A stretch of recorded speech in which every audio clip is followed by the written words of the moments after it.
नमस्कार, मैं चितरंजन कुमार और आप देख रहे हैं सीतयोग न्यूज। देखिए, बिहार में सियासी उठापटक लगातार जारी है। सीट बंटवारा को लेकर विभिन्न तरह की चर्चाएं गर्म हैं।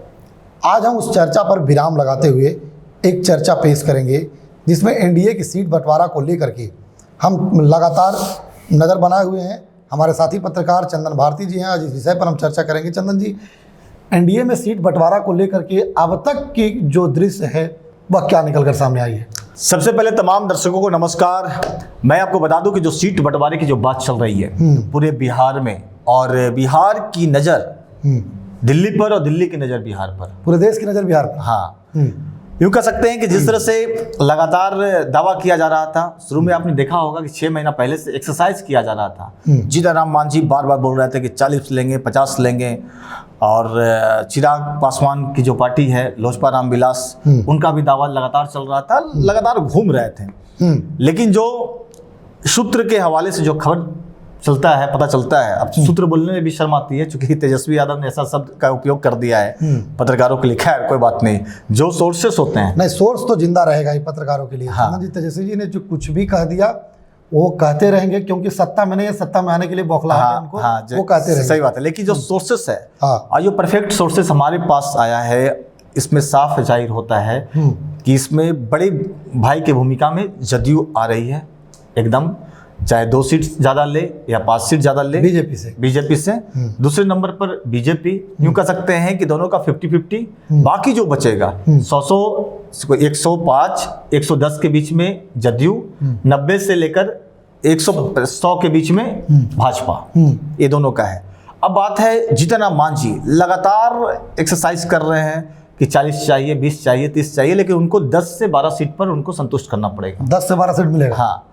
अब है कि अरुण भारती, जो कि चिराग पासवान के जीजाजी भी हुए, सांसद भी हैं, बिहार के प्रभारी भी हैं, बिहार के प्रभारी भी हैं, और कह सकते हैं कि नंबर 2 है पार्टी में, लोजपा में। हाँ, लोजपा में।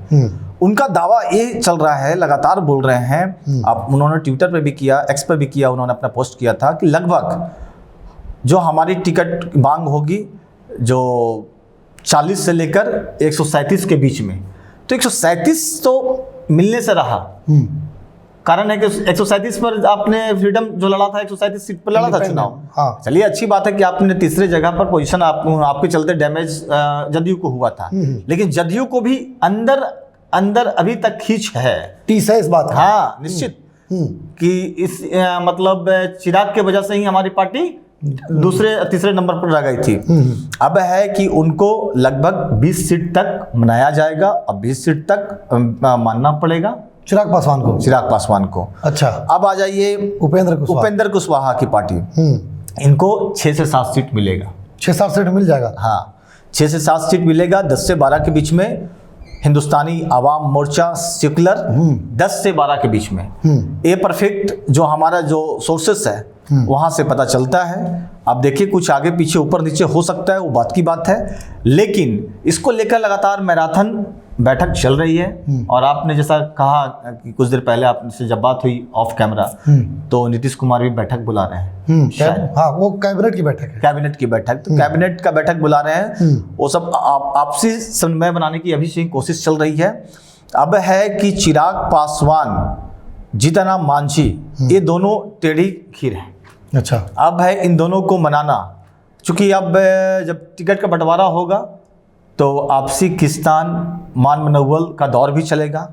अब इसके लिए चाणक्य की भूमिका में एक बार फिर से अमित शाह की भूमिका तय मानी जा रही है। देखिए, जिले की बात की जाए चंदन जी, तो 38 जिला है पूरे बिहार में।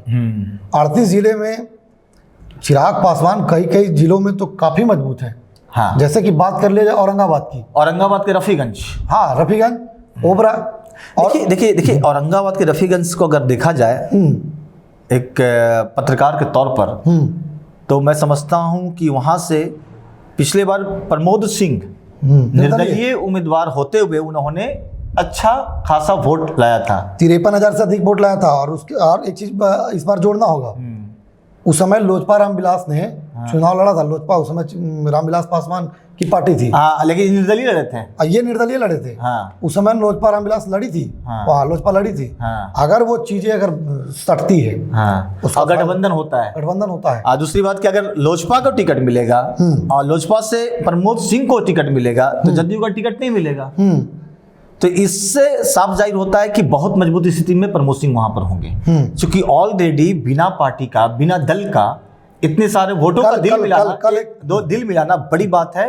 और प्रमोद सिंह को अगर टिकट मिलता है, लोजपा अगर देती है और एक खाते में, लोजपा के खाते में अगर सीट जाता है तो निश्चित तौर पर बढ़त बना पाएंगे। कल एक बड़े न्यूज पोर्टल पर एक खबर प्रकाशित हुई थी जिसमें प्रकाश चंद्रा और ये प्रमोद सिंह को लेकर के आर्टिकल था और साफ तौर पर कह दिया गया था कि विश्वस्त सूत्रों के अनुसार मतलब यह ग्रीन सिग्नल दे दिया गया है दोनों को कि औरंगाबाद में जाइए और आप लोग दोनों अपने अपने क्षेत्र में भीड़ जाइए। और अभी देखा जा रहा है कि प्रमोद सिंह लगातार क्षेत्र में भ्रमणशील है। नहीं, प्रमोद सिंह आज से ही नहीं है, जैसा कि हम लोग देख पा रहे हैं, तमाम उनके सोशल मीडियाज को देखते हैं और आप लोग से ही सुनते हैं, क्योंकि आप तो नज़दीक है औरंगाबाद को और उस क्षेत्र को आप ज़्यादा गहराई से जानते हैं।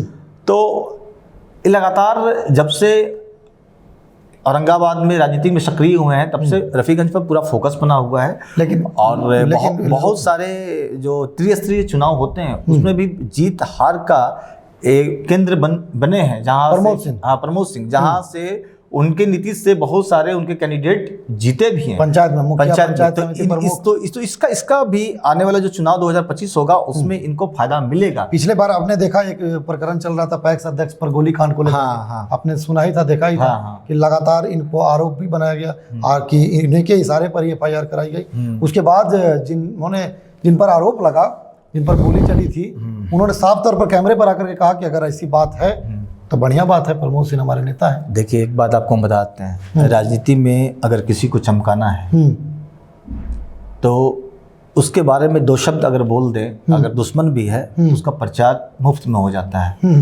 तो नेताओं के साथ में जो बड़े चेहरे होते हैं उनके बारे में अगर ज़्यादा कुछ शिकायत भी करते हैं तो उनका फेम और बढ़ जाता है जनता के बीच में, अपनी चेहरा तो अब देखिए, बात यहाँ पर है कि बहुत सारी सीट पर नजर है, 6 सीट है आपके औरंगाबाद में। अब औरंगाबाद में रामाधार सिंह ने देखा किस तरह से अपना नया पैतरा लिए कि भाई ये इस सब से नहीं चलेगा, कुर्मी का राज चल रहा है। उन्होंने जाति विशेष शब्द का भी उपयोग करते हुए कहा कि यहाँ कुर्मी, वहाँ कुर्मी, यहाँ कुर्मी। ये हमेशा आरोप लगाते रहते हैं रामाधार सिंह। तो रामाधार सिंह समझिए कि अब बैकफुट पर हैं। अब है कि अब किसको टिकट मिलेगा, औरंगाबाद क्षेत्र से हो गया, सदर से, कुटुंबा में भी मारामारी है, रफीगंज का भी मत कहिए कि देखिए रफीगंज की जब हम लोग चर्चा किए चंदन जी, तो अशोक सिंह को भी कम नहीं आंकना होगा। नहीं, अशोक सिंह नीतीश कुमार जी के विश्वसनीय हैं, बहुत करीबी। साथ साथ पिछले दिनों आपने देखा होगा उनसे जाकर पर्सनली वो मुलाकात भी कर आए हैं। अब है कि जब सीट का बंटवारा होगा तो ध्यान में किस चीज को रखा जाएगा, मापदंड क्या होगा। मापदंड क्या होगा कि ये नीतीश जी के करीबी हैं, इसके वजह से इनको सीट मिले, या मापदंड ये होगा कि प्रमोद सिंह जो कि चिराग पासवान के करीबी हैं, साथ साथ निर्दलीय होते हुए भी उन्होंने इतना अच्छा वोट लाया था, तो ये सारी चीजें पर नजर बनी रहेगी। तो चलिए देखिए, अभी हम लोग चर्चा कर रहे थे बिहार की राजनीति पर, एनडीए पर, खास करके एनडीए के सीट बंटवारा को लेकर के। चंदन जी ने साफ तौर पर कहा कि अंदर खानों में सब चीज़ बात हो गई है। अरुण भारती जो है चिराग पासवान के जीजा हैं, बिहार के लोजपा के प्रभारी हैं, सांसद हैं, उन्होंने अपने पोस्ट में साफ कह दिया है कि 43 सीट से 137 सीट के बीच में हम लोग रहेंगे।